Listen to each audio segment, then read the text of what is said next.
all go home and you're talking to your buddies and they say, he wants to take my gun away. You've heard it here. I'm on television, so everybody knows it. I believe in the Second Amendment. I believe in people's lawful right to bear arms. I will not take your shotgun away. I will not take your rifle away. That means no more illegal wiretapping of American citizens. No more national security letters to spy on citizens who are not suspected of a crime. No more tracking citizens who do nothing more than protest a misguided war. No more ignoring the law when it is inconvenient. That is not who we are. That's why the first thing I will do when I am president is call in my Attorney General and have he or she review every executive order to determine which of those have undermined civil liberties, which are unconstitutional, and I will reverse them with a stroke of a pen. And so it's an issue of doctors prescribing medical marijuana as a treatment for glaucoma or as a cancer treatment. I think that should be appropriate because there really is no difference between that and a doctor prescribing morphine or anything else. If you like your doctor, you will be able to keep your doctor, period. And create up to 5 million jobs. And that can create up to 5 million new jobs all across Texas and all across America. We can create 5 million new jobs, easily. I would also curb subsidies to banks making student loans, return earmarks to their 2001 levels, and reform no-bid contracts. I do this because I believe we can have a smarter government that pays its way while investing in our country's future. And as for those programs we do need, I'll make them work better and I'll make them cost less. We'll save billions by cutting waste and improving management and strengthening oversight. And I will finally end the abuse of no-bid contracts once and for all. The days of sweetheart deals for Halliburton will be over when I am in the White House. When there's a bill that ends up on my desk as president, you, the public, will have 5 days to look online and find out what's in it before I sign it, so that you know what your government's doing. I'm in this race to tell the lobbyists in Washington that their days of setting the agenda are over. They have not funded my campaign. They will not work in my White House. This is part of the whole theory of George Bush, that he can make laws as he's going along. I disagree with that. I taught the Constitution for 10 years. I believe in the Constitution, and I will obey the Constitution of the United States. We're not going to use signing statements as a way of doing an end run around Congress. All right? We thought that it was entirely appropriate for our governments and our agencies to try to root out waste, large and small, in a systematic way. And my opinion is that that the Second Amendment is probably an individual right and not just a right of a militia.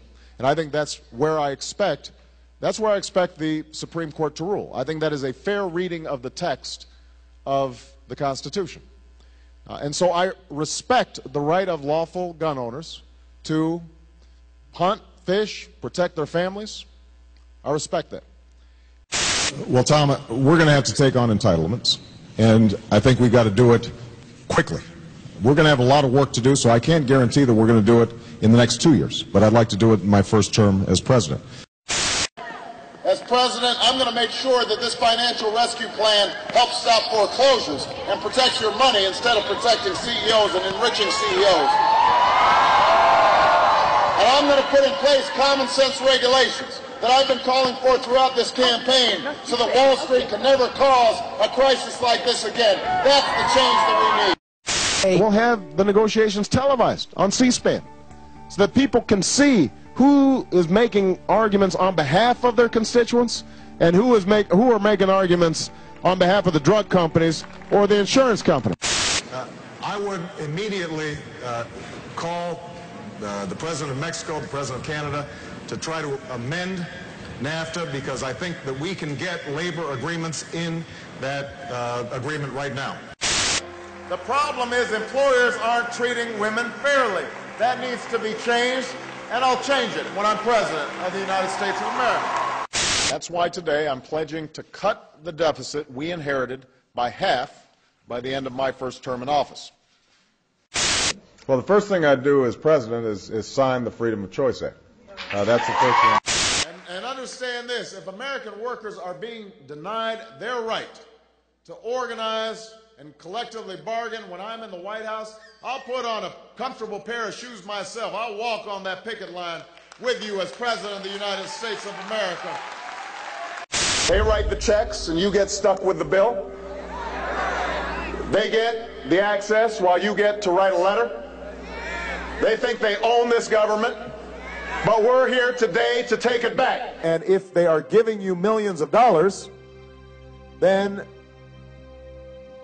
it will be more difficult, let's put it that way, more difficult for you to challenge them.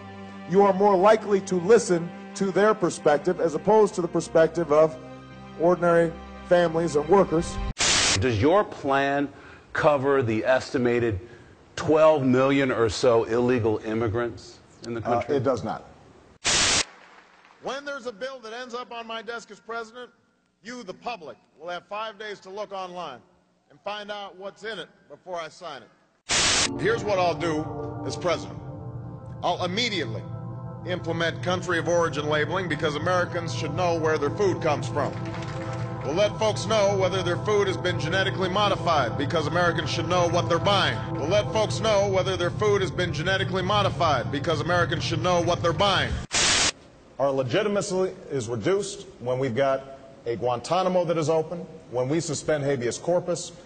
Those kinds of things erode our moral claims that we are acting on behalf of broader universal principles, and that's one of the reasons why those kinds of issues are so important. We're going to lead by shutting down Guantanamo and restoring habeas corpus in this country so that we offer them an example.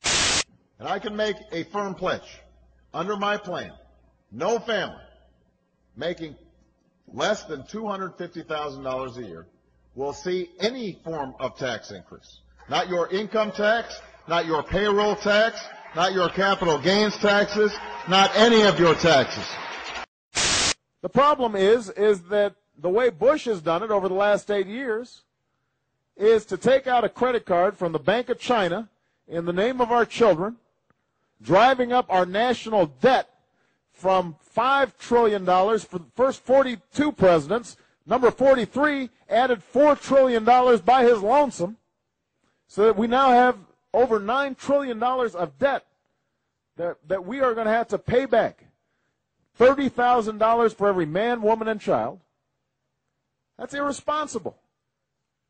It's unpatriotic. So, look, I have said repeatedly that there should be no contradiction between keeping America safe and secure and respecting our Constitution.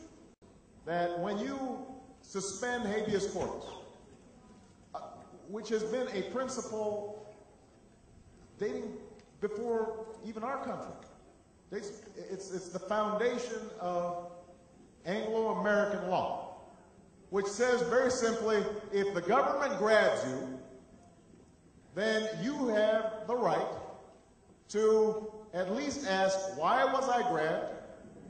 And say, maybe you've got the wrong person. You know, the reason you have that safeguard is because we don't always have the right person.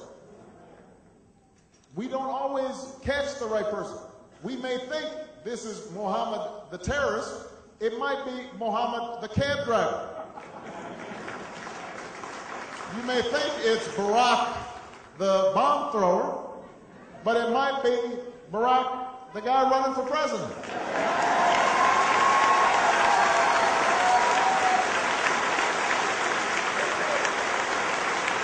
So the point is, so the reason that you have this principle is not to be soft on terrorism. It's because that's who we are.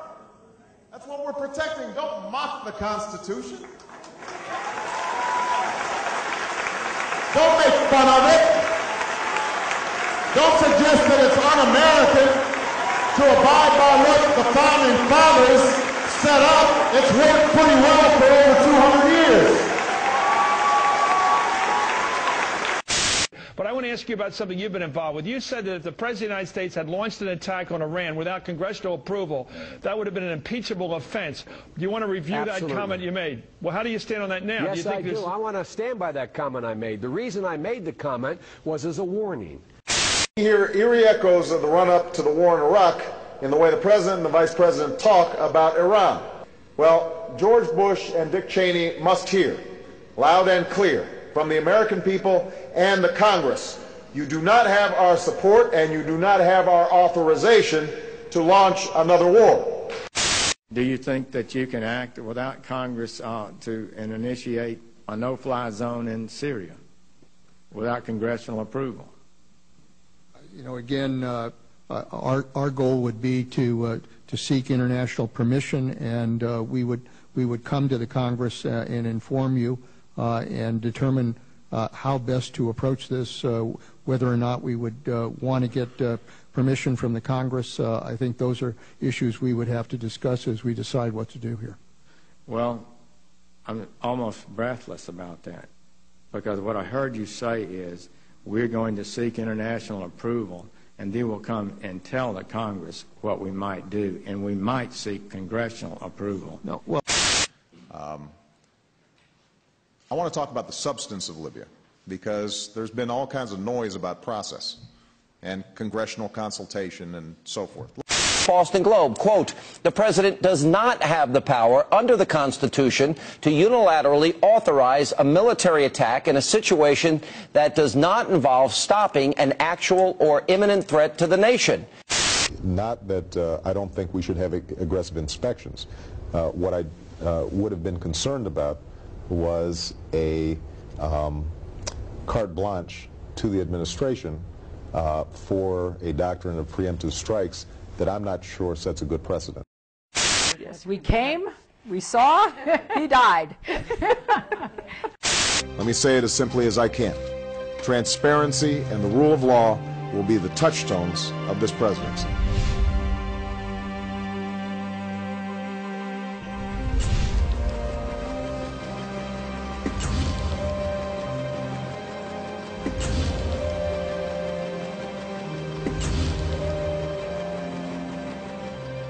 In fact, since taking office, this has been the administration that's prosecuted more whistleblowers in 2 years than in the preceding 40 years.